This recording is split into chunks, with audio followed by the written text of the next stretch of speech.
Nelson Peltz has responded to Disney one day after the vote and said, if Disney doesn't turn things around, you will see me again. And I love this tactic right here from Nelson Peltz.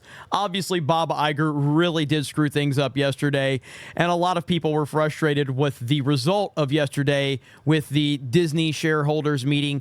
But Nelson Peltz, the billionaire, has responded, and he did an interview with CNBC. Let's check out his interview right here. We've got activist investor, or I think constructivist investor, Nelson Peltz with us now. Nelson, you listened to the interview. Are you a happy shareholder? Are you a selling shareholder for you, Tryon, or for Ike Perlmutter? Jim, before we get started, I want to say thank you to a few people. I want to thank you to all the shareholders who voted for us. I want to thank my family and my beautiful wife, Claudia, for putting up with me through all of these campaigns. I try to do the right thing. I try and help companies do the right thing, and I'm not going to quit doing it. Now, what did you ask me, Jim? I did ask you whether you are happy with what the events are in terms of the stock price, and you will try and, or if you can speak for Ike Perlmutter, stay long the stock, given the fact that there are some changes that have been put through, or is this the end of this campaign and it's time to ring the register and move on? Well, first of all, I'm not going to discuss whether we're buyers or sellers here. I hope this is not a redo of last year where we pulled out, gave management a chance, and the stock went down from roughly 120 down to 79. I hope that doesn't happen this time. Whether we stay or not, we don't make those kind of announcements. I hope Bob can keep his promises. I hope they can do all the things they assured us they were going to do. I mean, we all know Bob Iger cannot keep his promises, and I think Nelson Peltz knows that as well, but time will tell. And we'll only watch and wait. If they do it, they won't hear from me again. If they don't, Jim, you may be seeing me on your show next year doing this same thing again. So it's really up to management. It's up to the board. It's up to whether they do what they said they were going to do, or if it's going to same old story again. Look, they've got to get a succession plan finally in place that works. Okay, we haven't seen one going back to 2011. They began talking about succession. We're 13 years from them, and they haven't come up with anything. They've got to get the margins up. They've got to get streaming right. They made a lot of promises. And frankly, as a shareholder, I hope they keep them. Well, okay, but if so not, we're here. In Restore the Magic, your document, you say Yep. Disney claims that it has, and I quote, turned the corner and entered a new era, and you said it rings hollow for you. Any change, does it ring less hollow for you, given the fact that Bob Iger has came on with David Faber and talked about a number of changes that have been made already? Look, I'm willing to give them the opportunity to prove me wrong. I'm willing to give them the opportunity to do as they say. The shareholders have voted.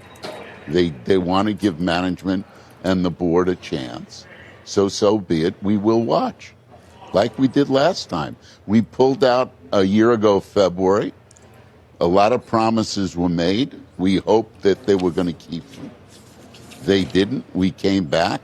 We've got a new set of promises, and I hope they keep them.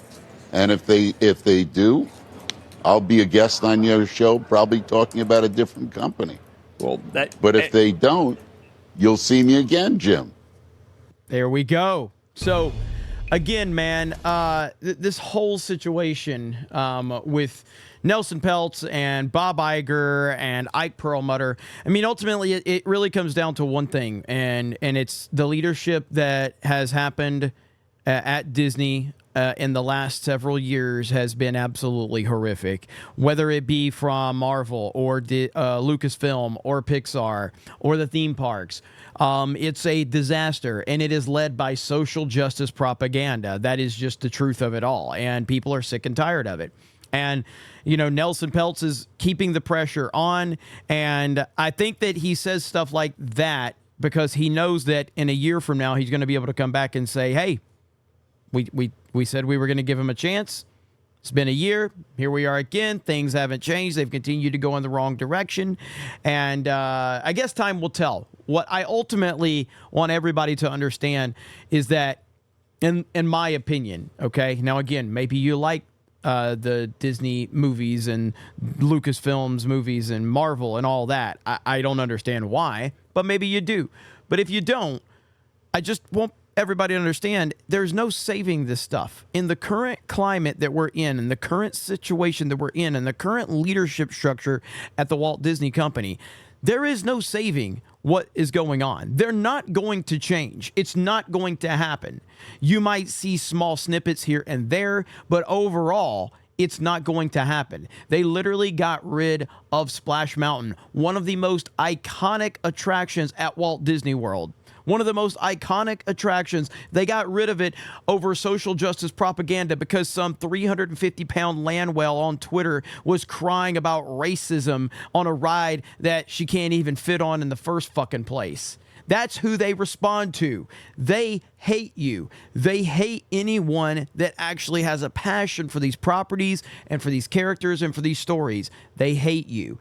And that's not going to change anytime soon. Again, you might see a good show here. You might see a good decision there. But ultimately, the overall landscape of the company is not going to change. So it'll be interesting to see if Nelson Peltz keeps this pressure on. I imagine he will, because again, I don't think Disney's going to change in the next year at all, as I just said. So it will be interesting. For more information, though, you can go check out Valiant Renegade, WDW Pro. Those guys do a great job of kind of breaking this down from the financial standpoint, and I really do appreciate their takes on everything. So thank you guys. Have a great day, and we will talk to you later.